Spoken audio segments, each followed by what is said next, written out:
이번 사연은 할머님을 부려먹기만 하다가 내쫓은 시어머니가 억울에 미치려 하고 있다는 사연인데요. 할머님의 재산을 쓰니님 부부가 받은 사실을 알고 화를 내는 시어머니에게 사이다 발언을 했다는데 무슨 일이 있었던 걸까요? 함께 보시겠습니다. 사연 시작 전에 좋아요, 구독 부탁드리겠습니다. 채널에 큰 힘이 됩니다.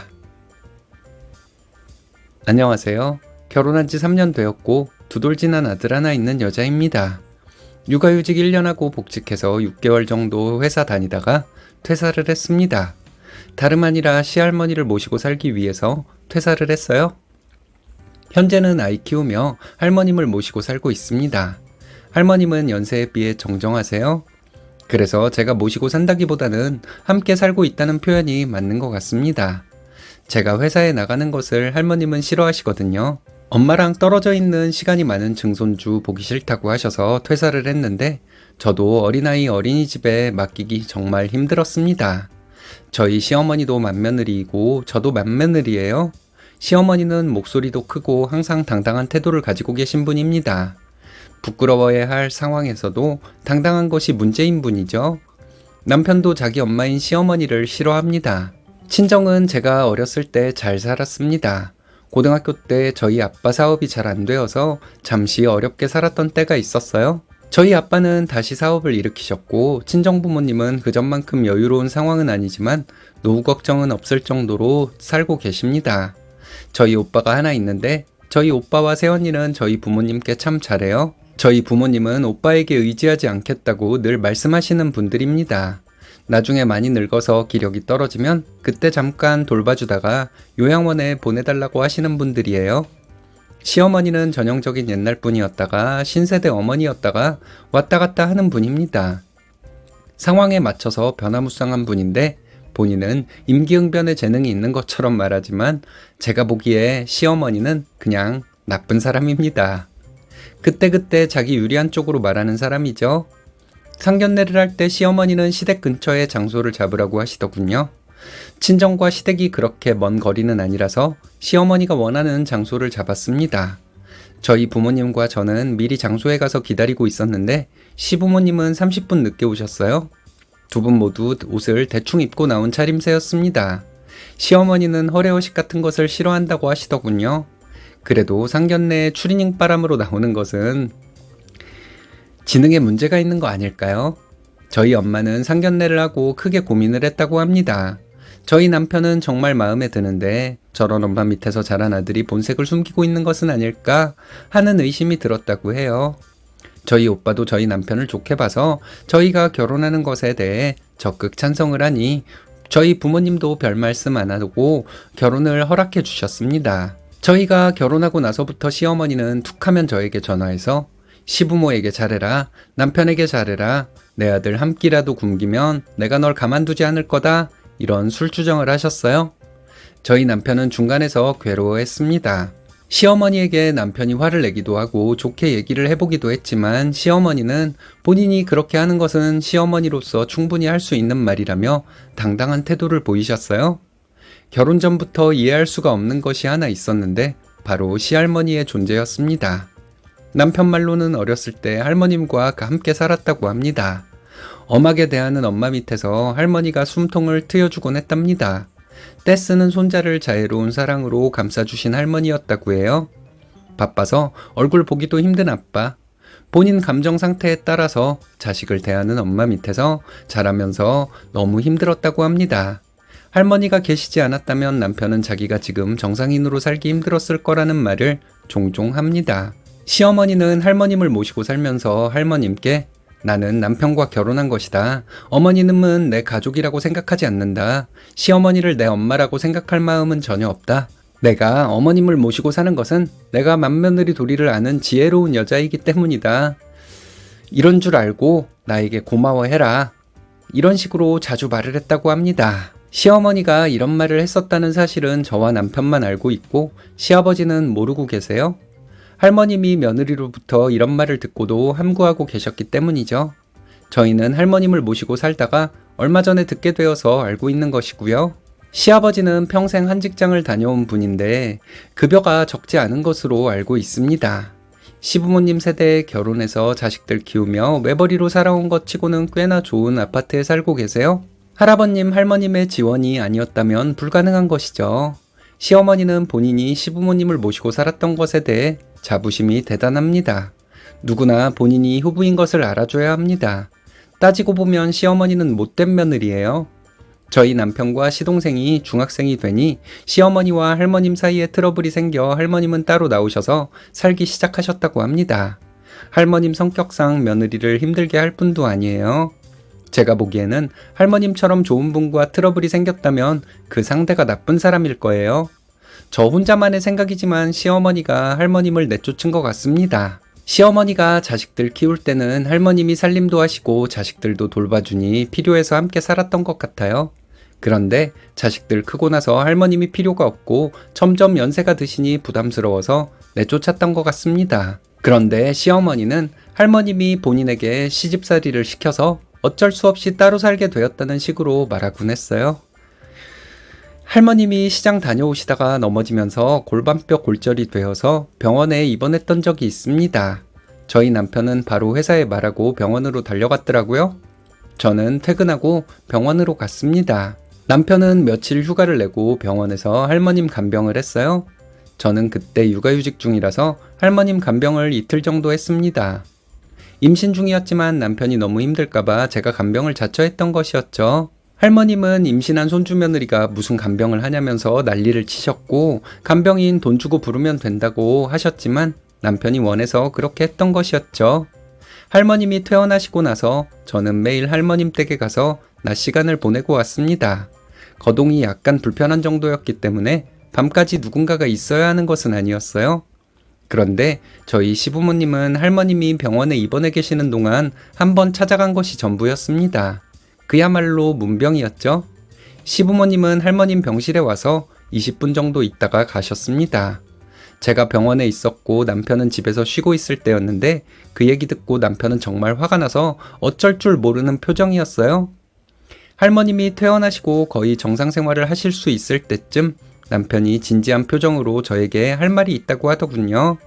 남편은 할머니와 함께 살면 안 되겠냐는 것이었습니다. 저는 너무 놀라운 말이라서 대답을 하지 못했어요. 곧 있으면 아이가 태어나기 때문에 불가능한 일이란 것은 알지만 자기는 꼭 할머니를 모시고 살고 싶다고 하더군요. 그러면서 할머니가 어렸을 때 자기를 감싸주고 사랑해 주었던 것 때문에 자기가 정상인이 될 수 있었던 것 같다는 말을 했습니다. 저는 남편에게 생각해보자는 말밖에 할 수가 없었어요. 저희 부모님과 상의를 해봤는데 저희 아빠는 생각해볼 일이라고 하셨고 저희 엄마는 사위가 그런 마음이라면 한 맺히게 하면 안 되는 거라면서 저보고 할머님을 모시고 살라고 하시더군요. 며칠 고민하다가 저는 결정을 내렸고 할머님을 모시고 살게 되었습니다. 처음에는 할머님이 저희와 사는 것을 완강히 거부하셨지만 남편이 할머님을 반강제로 모시고 와서 함께 살게 되었어요. 할머님의 깔끔한 성격 덕분에 제가 좀 힘들기는 했지만 할머님이 육아와 살림을 많이 도와주셔서 사실 좋기도 했습니다. 할머님과 살기 시작하고 얼마 후에 할머님은 하실 말씀이 있다면서 저와 남편을 앉혀놓고 말씀하셨어요. 예전에 시골에 사두었던 땅이 있는데 그 땅이 수용이 되어 보상금이 나온다는 것이었습니다. 그 돈으로 저와 남편 명의로 월세를 받을 수 있는 건물을 사라고 하시더군요. 너무 엄청난 말씀이라 남편과 저는 서로 얼굴을 마주 볼 뿐 아무 말도 할 수 없었죠. 할머님이 말씀하시길 내가 너희 할미라서 세금이 많이 나오겠지만 그 세금도 내가 내주마. 그러니 너희는 보상금에 맞춰서 살 건물을 알아봐라. 하시더군요. 그리고 하시는 말씀이 너희 아빠와 작은아빠는 이미 줄 만큼 줬으니까 더 안 줘도 된다. 어차피 너희 작은아빠는 연락도 안 한 지 오래되었고 너희 아빠한테 이 돈을 주더라도 너희 거가 될 거야. 이러셨어요. 남편과 저는 놀란 마음으로 할머님의 재산을 증여받아 시골 땅 근처에 있는 건물을 샀습니다. 그 지역 번화가에 있는 건물이라 공실이 생길 일은 없는 건물이에요.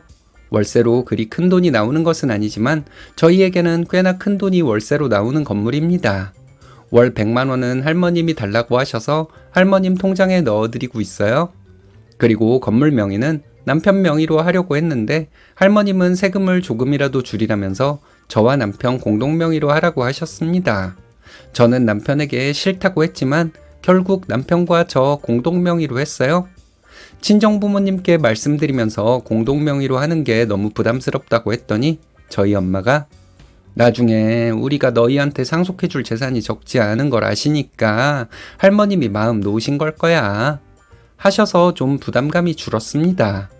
할머님은 제가 복직하고 얼마 안 되어서 힘들다고 하시면서 회사를 그만두는 게 어떻겠냐고 하셨어요. 남편도 제가 퇴사하기를 바라는 것 같아서 퇴사를 하게 되었습니다. 할머님이 아이 돌봐주시고 살림 도와주시느라 힘드시다는데 제가 회사를 계속 다니겠다고 고집을 부릴 수는 없더라고요.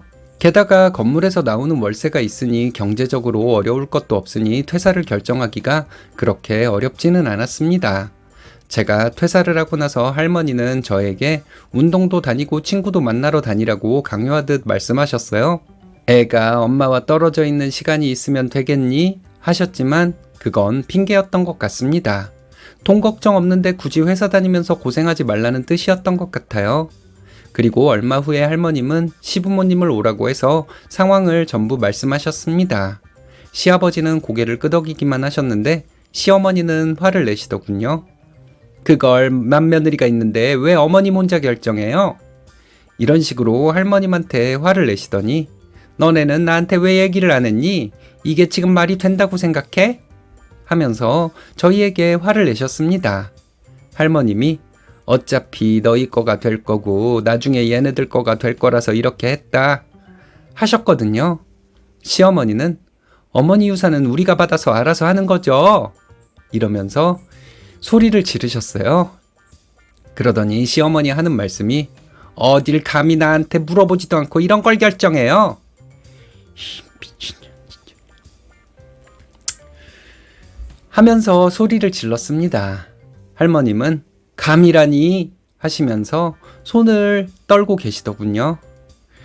저는 시어머니에게 어머니는 시집와서 한 게 뭐가 있는데요. 해온 건 뭐가 있고요. 시부모님 덕분에 그 좋은 집에서 넉넉하게 살았으면 시부모님께 감사하는 마음으로 살아야죠. 받을 때만 맏며느리고 도리할 때는 쏙 빠지는 분이 무슨 할 말이 있다고 소리까지 지르세요. 이러면서 저도 소리를 질렀어요. 제가 소리를 지를 거라고는 예상 못했을 거예요. 시어머니는 놀란 표정이더라고요. 할머님 병원에 계실 때 20분간 문병하고 간 게 맏며느리인가요? 퇴원하시고 불편한 몸으로 혼자 계신 할머님 한 번도 안 찾아뵌 게 맏며느리 도리인가요? 제가 똑같이 어머님한테 해드릴게요. 할머님은 내 남편 사랑으로 키워준 분이니까 정성을 다해서 평생 모시고 살 거예요. 그런 줄 아시고 평생 반성하는 마음으로 사세요. 이렇게 말했습니다. 대충 이렇게 말했는데 참 두서가 없는 말이었네요. 그 후로 시어머니가 저에게 전화해서 계속 화를 내셨습니다. 제가 무슨 도둑질이라도 한 것처럼 말하는 시어머니의 전화를 받는 것이 싫어서 시어머니 번호 차단해버렸죠. 그리고 그동안 시어머니가 저에게 전화로 화내고 욕하고 페류나 같은 소리 한 거 녹음해서 시아버지께 보내버렸습니다. 할머님은 저희 아이를 사랑으로 돌봐주시고 계세요. 저에게 운동하라고 강요를 하셔서 하기 싫은 운동도 하러 다니고 있습니다. 할머님이 어디서 들으셨는지 사회생활을 하려면 골프를 칠 줄 알아야 한다고 하시면서 골프를 꼭 배워두라고 하셔서 남편과 함께 배우고 있어요. 힘드시다면서 저에게 퇴사하라고 하시더니 정작 할머님이 살림을 저보다 더 하시면 더 하셨지 적게 하시지는 않습니다. 내가 너무 죄송하니까 살림을 하지 말라고 말씀드려도 할머님은 내가 집에서 가만히 있으면 그게 더 힘들다. 이렇게 말씀하시니 더 이상 할 말도 없었습니다. 저희 아이가 저나 남편보다 할머님을 더 따르는 것도 참 신기해요. 왕할머니의 큰 사랑을 받고 자라는 게 저희 아이 정서에도 너무 좋을 것 같습니다. 부잣집에 시집가서 시댁사랑 듬뿍 받으며 살고 있는 친구에게 사정을 얘기했더니 친구가 그러더라고요. 우리는 얼마나 좋냐. 가끔은 시댁에서 해주는 게 당연하다는 생각이 드는데 그런 마음 경계하고 감사하는 마음으로 살기만 하면 되잖아. 친구의 말을 절대 잊지 말자고 결심 또 결심했습니다. 시어머니와는 모르는 사람으로 살고 싶습니다. 남편 마음은 어떤지 모르겠지만 제 마음은 그래요. 어머니, 그렇게 못된 마음을 가지고 살면서 그 정도 누리고 살았으면 전생에 나라를 구한 거 아닐까요? 그 정도로 만족해야지 그렇지 않으면 불행해질 거예요. 이 말을 언젠가 한번 시어머니에게 해주고 싶습니다. 여러분, 저 골프 치러 다니는 건물주 사모님이에요. 아이고, 그래요. 골프 치러 다니는 사모님이셨군요. 정말 사이다입니다. 사람은 만족을 모르는 물건이라더니 그 말이 맞나 보네요. 시몰한 사람은 전생에 나라를 구해서 그 정도 복을 받고 살았지만 이번 생에 죄를 많이 지어 말년이 힘들겠네요. 여러분들의 생각은 어떤가요?